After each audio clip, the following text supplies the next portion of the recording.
യേശുദമ്പുരാൻ വേറെ 70 പേരെ നിയമിച്ച് താൻ പോകുവാൻ ഒരുങ്ങിയിരുന്ന എല്ലാ പട്ടണങ്ങളിലേക്കും ഗ്രാമങ്ങളിലേക്കും തനിക്ക് മുമ്പേ 2 അയച്ചു. അവൻ അവരോട് പറഞ്ഞു, കൊയ്ത്ത് വളരെയുണ്ട്, വേലക്കാരോ ചുരുക്കം. അതിനാൽ കൊയ്ത്തിന്റെ ഉടയവനോട് തന്റെ കൊയ്ത്തിന് വേലക്കാരെ അയക്കുവാൻ അപേക്ഷിക്കുക. നിങ്ങൾ പോകുവീൻ. ചെന്നായ്ക്കളുടെ ഇടയിലേക്ക് കുഞ്ഞാടുകളെ പോലെ ഞാനിതാ നിങ്ങളെ അയക്കുന്നു. മടിശീലയോ ഭാണ്ഡമോ ചെരുപ്പോ നിങ്ങൾ എടുക്കരുത്. വഴിയിൽ ഒരുവനെ അഭിവാദനം ചെയ്യുകയും വരുത്. ഏതെങ്കിലും ഭവനത്തിൽ പ്രവേശിച്ചാൽ ആദ്യമേ ആ ഭവനത്തിന് സമാധാനം ആശംസിക്കുക.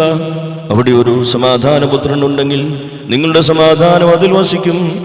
ഇല്ലെങ്കിൽ നിങ്ങളുടെ സമാധാനം നിങ്ങളിലേക്ക് മടക്കുകയും ചെയ്യും. അവരുടേതിൽ നിന്ന് ഭക്ഷിച്ച് പാനം ചെയ്ത് നിങ്ങൾ ആ വീട്ടിൽ തന്നെ താമസിക്കുക. എന്തെന്നാൽ വേലക്കാരൻ തന്റെ കൂലിക്ക് യോഗ്യനാകുന്നു. ഒരു വീട്ടിൽ നിന്ന് മറ്റൊരു വീട്ടിലേക്ക് മാറരുത്. നിങ്ങൾ പ്രവേശിക്കുകയും നിങ്ങളെ സ്വീകരിക്കുകയും ചെയ്യുന്ന പട്ടണത്തിൽ നിങ്ങൾക്ക് നൽകുന്നത് ഭക്ഷിക്കുക. അവിടെയുള്ള രോഗികളെ സുഖപ്പെടുത്തുക. ദൈവരാജ്യം നിങ്ങളെ സമീപിച്ചിരിക്കുന്നു എന്ന് അവരോട് പറയുകയും ചെയ്യുക. നിങ്ങൾ പ്രവേശിക്കുകയും നിങ്ങളെ സ്വീകരിക്കാതിരിക്കുകയും ചെയ്യുന്ന പട്ടണത്തിലെ തെരുവിലേക്ക് ചെന്ന് നിങ്ങളുടെ പട്ടണത്തിൽ നിന്ന് ഞങ്ങളുടെ പാദങ്ങളിൽ പറ്റിയ പൊടിയും നിങ്ങൾക്കായി തട്ടിക്കളയുന്നു. എന്നാൽ ദൈവരാജ്യം നിങ്ങളെ സമീപിച്ചിരിക്കുന്നുവെന്ന് നിങ്ങൾ അറിഞ്ഞുകൊള്ളുക എന്നവരോട് പറയണം.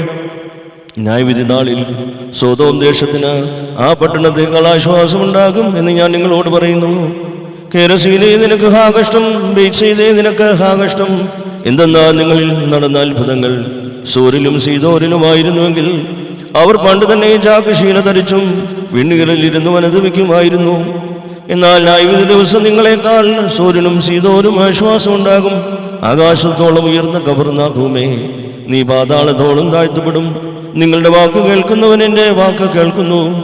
നിങ്ങളെ നിരസിക്കുന്നവൻ എന്നെ നിരസിക്കുന്നു. എന്നെ നിരസിക്കുന്നവനോ എന്നെ അയച്ചവനെ നിരസിക്കുന്നു എന്ന് താൻ കൽപ്പിച്ചു.